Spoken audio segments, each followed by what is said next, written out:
اور خدا نے برملا کہا کہ انا للہ و انا الیہ راجعون، تم سب میری طرف سے ہو اور تم سب میری طرف پلٹ کے آنے والے ہو۔ آئے تھے اکیلے، جائیں گے اکیلے، آئے تھے اس کی سبب کی وجہ سے، جائیں گے جب وہ بلاوا دے گا تب انسان یہاں سے چلا جائے گا۔ کیا لے کر آئے تھے؟ خالی ہاتھ آئے تھے۔ کیا لے کر جائیں گے؟ خالی ہاتھ جائیں گے۔ کون سی چیز ہے جو انسان کا سرمایہ بنتی ہے؟ وہ انسان کا عمل ہے۔ اس کی دلیل یہ ہے کہ جب کوئی انسان دنیا سے جاتا ہے، آپ اس کے گھر جاتے ہو، اس مرحوم کے گھر، اس کے بیٹوں کے پاس، رشتہ داروں کے پاس، آپ کیا لے کر جاتے ہو؟ شاید کوئی پھول کا گلدستہ لے کر جائے، لیکن وہ مرحوم کو فائدہ نہیں دے گا۔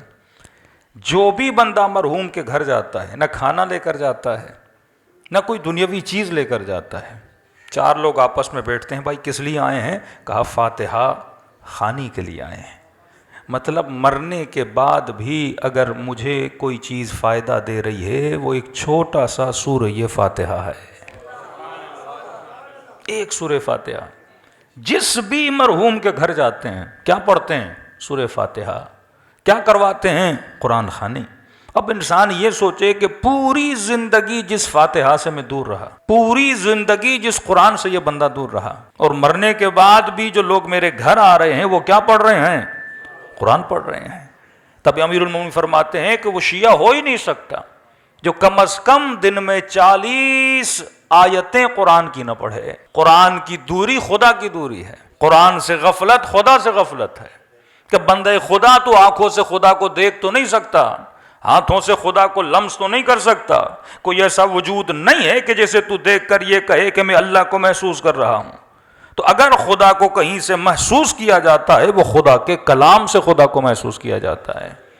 تبھی فرمائے اگر اللہ سے ہم کلام ہونا چاہتے ہو تو کلام خداوندی کو پڑھا کرو۔ لیکن سب سے بڑی مسٹیک جو انسان کرتا ہے وہ انسان کی معرفت کا نہ ہونا ہے۔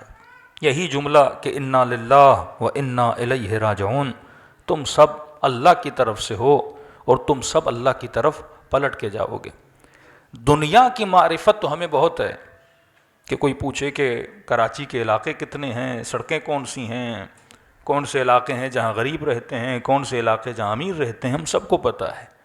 لیکن اس عالم میں جہاں ہم سب نے جانا ہے، اس کی ہمیں کتنی معرفت ہے کہ عالم برزخ میں کیا ہونا ہے، محشر کے مقامات کون سے ہیں، مرنے کے بعد کی زندگی انسان کی کیسے گزرے گی، اصلاً مرنے کے بعد ہم اپنے والدین سے مل پائیں گے کہ نہیں۔ کئی مومنین کہتے ہیں مولانا کیا مرنے کے بعد اہل بیت سے ملاقات ہوگی کہ نہیں، اور اگر ہوگی تو کیا جب میں چاہوں تب ہوگی، جب دل کرے تب امیر المومنین کی زیارت ہوگی، رسول خدا کی زیارت ہوگی، کیسے ہوگا؟ تو امیر المومنین اور میرے چھٹے امام جعفر صادق علیہ الصلوۃ والسلام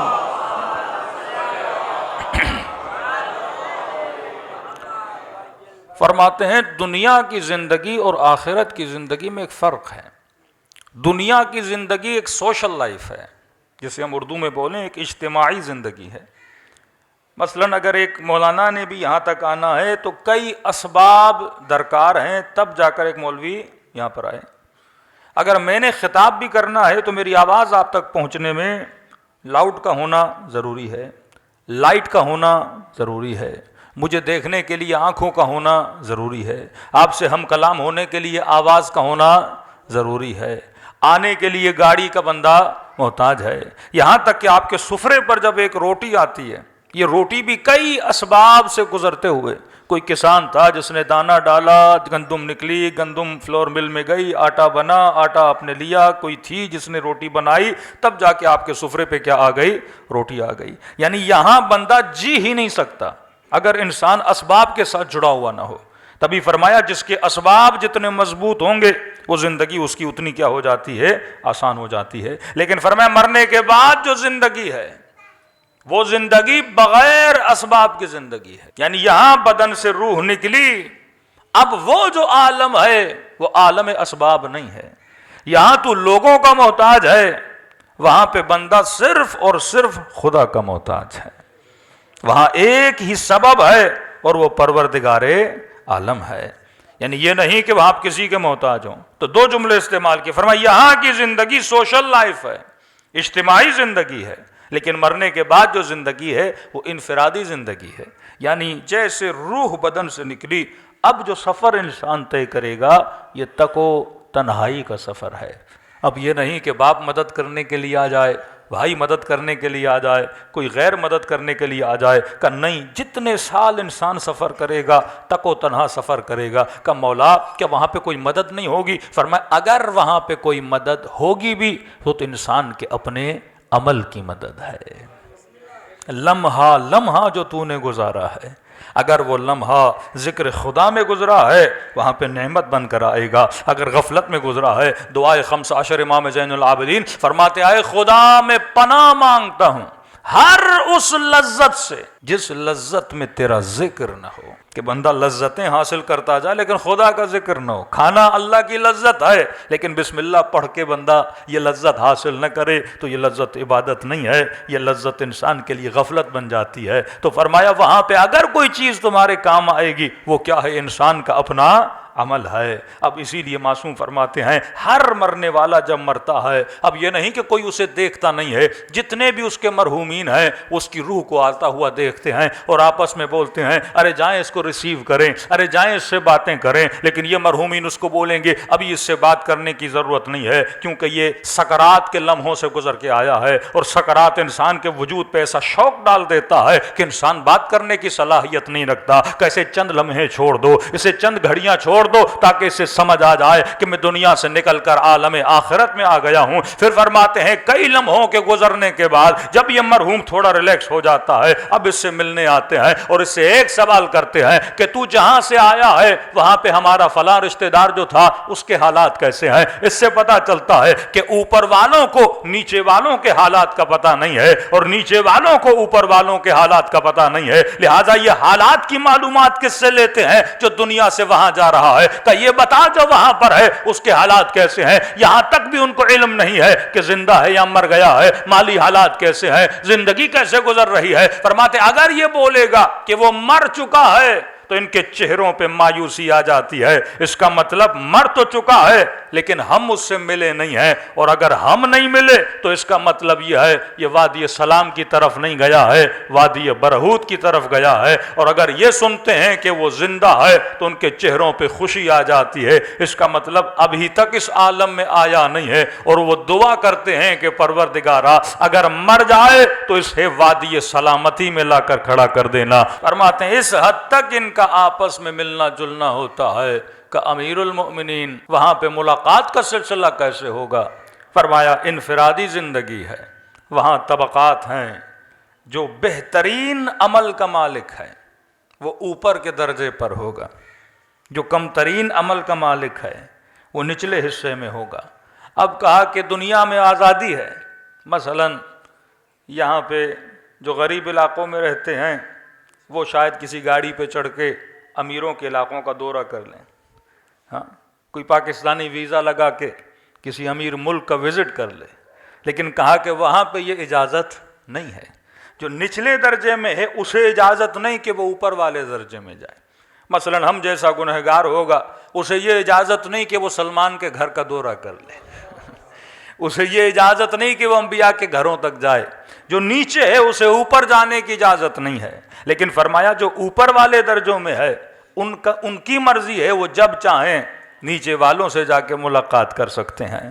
کہ اس کا ریزن کیا ہے؟ کہ کیونکہ جنت مقام سکون ہے. جنت مقام سکون ہے. خدا وہاں پہ کسی کو بے سکون ہونے نہیں دیتا. اب نیچرل ہے جس بندے کے مقامات چھوٹے ہیں اگر وہ اوپر جائے گا ان کی نعمتوں کو دیکھے گا تو اس کے اندر کیا پیدا ہوگا؟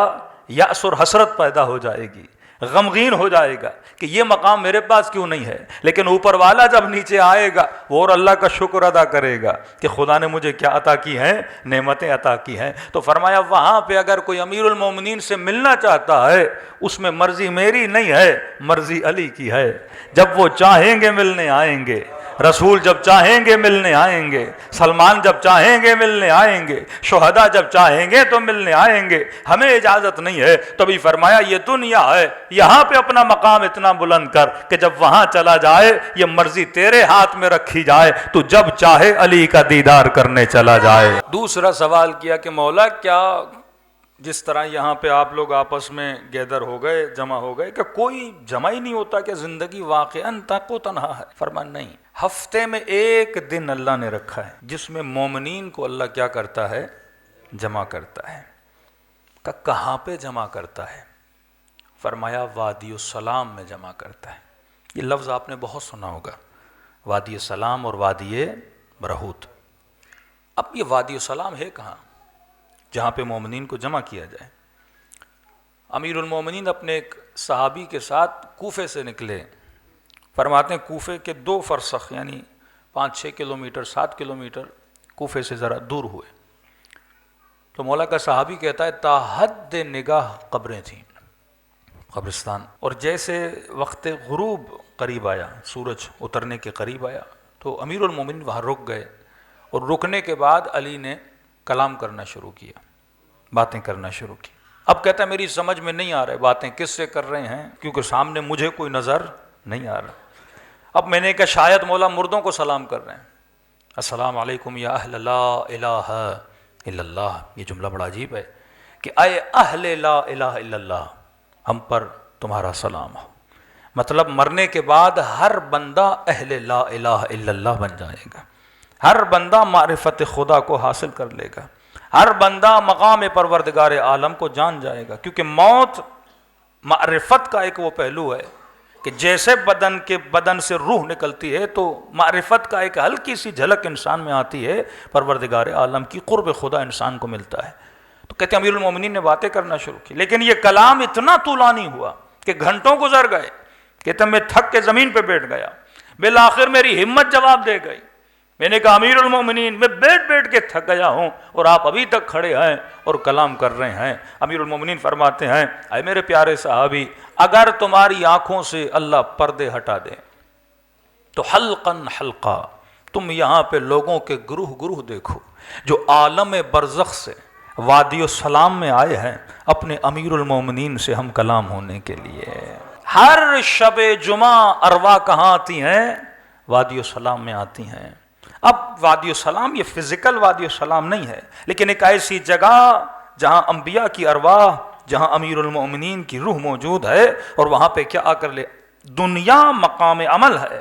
اب کئی لوگ کہتے ہیں مولانا کیا مرنے کے بعد عمل ختم ہے؟ ہم مرنے کے بعد کوئی عمل نہیں ہے کہ بندہ یہ کہے کہ مرنے کے بعد 2 رکعت نماز پڑھ کے اپنا عمل بڑھاؤں گا، 4 روزے رکھ کے اپنا عمل بڑھاؤں گا، 2 حج کر کے اپنا عمل بڑھاؤں گا، خیرات کر کے اپنا عمل بڑھاؤں گا۔ مرنے کے بعد کوئی عمل نہیں ہے۔ فرمایا مرنے کے بعد عمل نہیں ہے، لیکن علم حاصل کرنے کی اجازت خدا ضرور دیتا ہے۔ یعنی مرنے کے بعد عمل میں اضافہ نہیں ہوتا، لیکن مرنے کے بعد انسان کے علم میں اضافہ ہوتا ہے۔ اور جب جب ان ارواح کو وادی السلام میں لایا جاتا ہے اور اہل بیت کی محفل میں آتے ہیں تو ان کے وجود کے علم میں کیا ہوتا ہے؟ اضافہ ہوتا رہتا ہے۔ تبھی ایک شہید کی ماں، ایک ایرانی شہید تھا، کہتے ہیں ڈیلی جاتی تھی شب جمعہ رات کو اپنے بیٹے کی قبر پہ بیٹھتی تھی، اور یہاں تک کہ صبح ہو جاتی تھی، زیارت عاشورہ پڑھا، قرآن پڑھا، مختلف اعمال انجام دیتی رہتی تھی۔ اور کئی دنوں کے بعد اس نے اپنے بیٹے کو خواب میں دیکھا۔ اب خواب کے عالم میں کیا دیکھتی ہے کہ بیٹا ماں سے ملنے کے لیے آیا ہے، یہ بھی اپنے بیٹے سے ملتی ہے، لیکن کہتی ہے میں دیکھتی ہوں کئی مومنین ہیں